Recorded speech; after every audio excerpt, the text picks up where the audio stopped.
tumebeba uzima ndani yetu, lakini sisi tunatafuta uzima.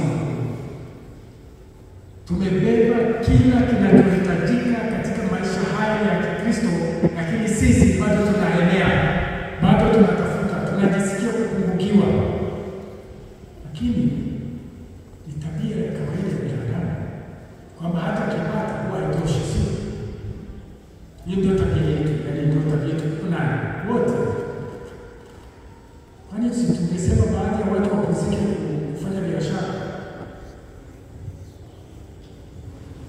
Kwa sababu siku moja nikatafsiri hizi. Mbona kama watu wanaendelea? Kama ningekuwa makanisa mimi si ningepumzika.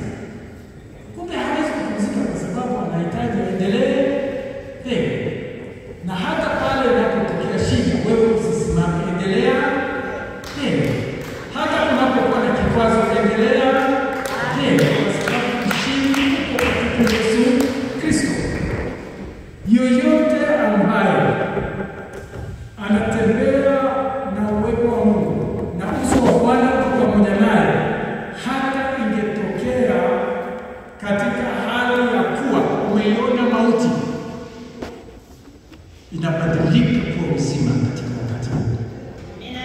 Na wana wa Israeli licha ya kwamba walitoka kule, tutaona kwenye sadaka baadaye, lakini walipofika katika bonde la bahari, huko mwamba, wanaangalia nyuma yao mafarasi, mavita, magari na askari na silaha.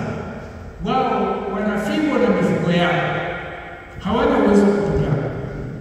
Wakamwambia mtumishi wa Bwana Musa,